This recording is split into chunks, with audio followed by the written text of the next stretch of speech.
Assalamualaikum warahmatullahi wabarakatuh.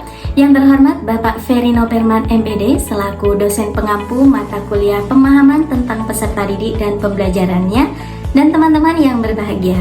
Perkenalkan, kami dari kelompok 4 yang beranggotakan saya sendiri Isnainiatun Aprilia dan rekan saya Muhammad Faisal Fahrul Razi dan Muhammad Fadli Santoso.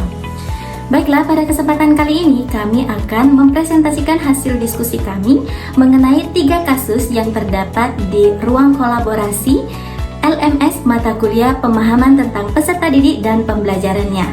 Langsung saja, kasus yang pertama akan dipaparkan oleh saya sendiri, di mana kasus yang pertama ini menyatakan bahwa bayangkan jika Anda adalah seorang guru matematika kelas 7.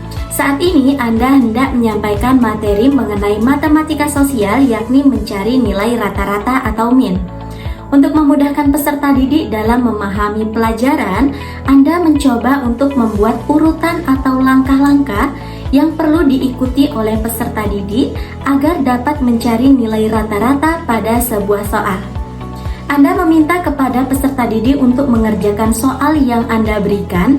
Hasilnya peserta didik dapat mampu mengerjakan dengan benar sesuai dengan langkah-langkah yang telah Anda siapkan. Beberapa saat kemudian Anda meminta kepada peserta didik untuk mengulangi soal yang sama tanpa melihat urutan pengerjaan soal, dan peserta didik mampu mengerjakannya dengan benar. Ada 2 pertanyaan di kasus satu ini. Yang pertama yaitu, menurut Anda, apa yang membuat peserta didik mampu mengerjakan soal dengan baik pada percobaan kedua tanpa melihat urutan atau langkah-langkah pengerjaan soal? Menurut pendapat kelompok kami, peserta didik tersebut dapat mengerjakan soal dengan baik pada percobaan kedua karena metode pembelajaran yang digunakan pada kegiatan pembelajaran tersebut. Dan menurut pendapat kelompok kami, metode pembelajaran yang digunakan adalah metode pembelajaran berbasis pemahaman konseptual, yakni sesuai dengan teori belajar konstruktivisme, yaitu teori belajar yang menekankan peserta didik untuk membangun pemahamannya sendiri atau membangun pengetahuannya sendiri. Dalam hal ini, pemahaman yang dibangun oleh peserta didik adalah pemahaman mengenai cara menentukan nilai rata-rata atau min. Itulah tadi jawaban dari pertanyaan pertama pada kasus 1. Selanjutnya, pertanyaan yang kedua dari kasus 1 yaitu, sebagai seorang calon guru, dalam kegiatan belajar yang seperti apa metode di atas dapat diterapkan? Menurut pendapat kelompok kami, hampir seluruh kegiatan pembelajaran atau materi pelajaran dapat menerapkan metode tersebut. Terlebih kepada mata pelajaran yang terdapat langkah-langkah atau cara-cara untuk memecahkan permasalahan. Adapun langkah-langkah metode tersebut, yang pertama yaitu pengerjaan langkah demi langkah, yang kedua praktek awal, yang ketiga latihan mandiri, dan yang keempat pengecekan kemampuan. Selanjutnya, kasus kedua dan kasus ketiga akan dipaparkan oleh rekan saya. Kepada rekan saya dipersilakan. Baiklah, langsung saja pada kasus kedua, yaitu Rina adalah seorang guru di kelas 1 SD. Sebagian besar peserta didiknya belum bisa berhitung dengan lancar. Rina sedang memikirkan cara yang sesuai untuk membantu setiap peserta didik menyelesaikan tugas belajarnya. Yang pertama, menurut Anda, apa yang dapat Rina lakukan untuk membantu peserta didiknya sesuai dengan tahapan perkembangannya? Yang kedua yaitu, mengapa Anda menyarankan hal tersebut? Elaborasi jawaban Anda dengan menyertakan teori yang berkaitan. Kami menjawab, Rina sebagai guru kelas 1 SD dapat melakukan beberapa langkah untuk membantu peserta didik sesuai dengan tahapan perkembangan usia mereka. Yang pertama yaitu penggunaan media konkret. Rina dapat menggunakan permen, bunga kertas, atau siswa itu sendiri. Yang kedua, penggunaan materi audio-visual. Rina dapat menggunakan materi yang bersifat audio-visual seperti video menarik. Hal ini akan membantu peserta didik yang masih dalam tahap perkembangan visual dan audio untuk memahami konsep matematika dengan baik. Yang ketiga yaitu pendekatan bermain. Menggunakan pendekatan bermain dalam pembelajaran matematika dapat membuat pembelajaran lebih menyenangkan dan interaktif. Permainan matematika sederhana seperti permainan kartu atau permainan papan dapat membantu peserta didik mempraktikkan keterampilan berhitung tanpa merasa tertekan. Yang keempat yaitu kesabaran dan pujian. Di sini, Rina harus bersabar dengan peserta didik yang mungkin mengalami kesulitan dalam berhitung.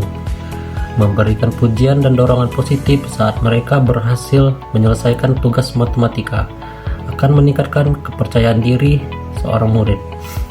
Yang keenam yaitu menyesuaikan pembelajaran. Rina perlu memahami bahwa setiap anak memiliki kecepatan belajar yang berbeda. Oleh karena itu, penting untuk menyesuaikan pembelajaran agar sesuai tingkat pemahaman masing-masing peserta didik. Yang ketujuh yaitu menyelipkan kegiatan bernyanyi dengan menyampaikan materi berhitung. Saran-saran ini didasarkan pada teori perkembangan anak, terutama teori Piaget tentang tahapan perkembangan kognitif. Piaget menekankan bahwa anak-anak melewati tahapan-tahapan perkembangan kognitif tertentu, dan pendekatan pembelajaran yang sesuai dengan tahapan perkembangan mereka akan lebih efektif.